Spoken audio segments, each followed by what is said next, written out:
C'est vrai que les docteurs, on n'est pas tout le temps simple à traiter, mais je te dirais, en faisant une petite parenthèse, que la majorité des docteurs, qu'on est juste content de devenir patient quand on le peut, puis sortir de nos souliers de docteur, puis se laisser les autres nous guider, puis prendre soin de nous autres.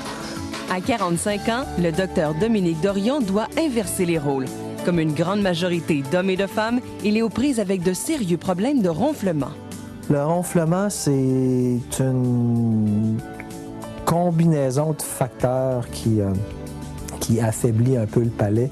Le principal étant l'usure des années, la prise de poids, à l'occasion, il y a des gens qui prennent des médicaments. Puis il n'y a pas grand monde qui, quand ils ont trop bu, ne vont pas ronfler. Mais le ronflement, c'est pas une maladie, c'est une sorte de nuisance sociale. Puis évidemment, c'est les partenaires de lit, de chambre, de maison qui éventuellement mettent la pression pour régler ça.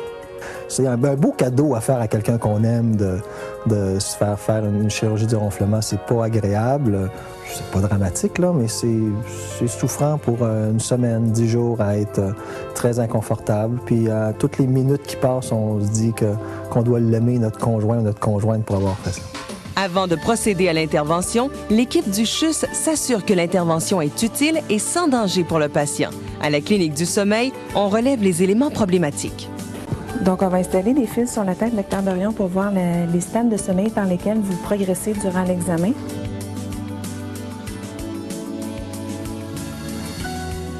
Je ferme la lumière et on commence ça, docteur Dorion. Certaines personnes viennent passer l'examen pour ronflement important durant la nuit. Donc, à ce moment-là, ça vient les traduire sur l'écran pour que les médecins puissent vraiment analyser l'importance du ronflement. Une quarantaine de chirurgies du ronflement sont effectuées annuellement au CHUSS.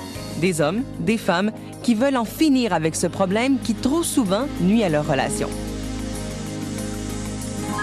Madame Roy, avant de procéder, on va geler votre bouche comme il faut. Ça devrait rendre l'intervention plus facile pour vous. Parfait. Fait qu'on va aller tranquillement. On va commencer. Si jamais c'est sensible, vous me le dites. Donc, on fait une espèce de grosse crevasse sur le palais. Puis, en guérissant, la nature va remplacer la muqueuse normale par de la réparation, de la cicatrice qui est beaucoup plus raide. Puis c'est ça qui va empêcher le palais de vibrer, qui va le rendre plus raide, plus rigide. La solution que j'ai demandé à Pierre-Hugues de m'appliquer, ça s'appelle une palatoplastie au cotère.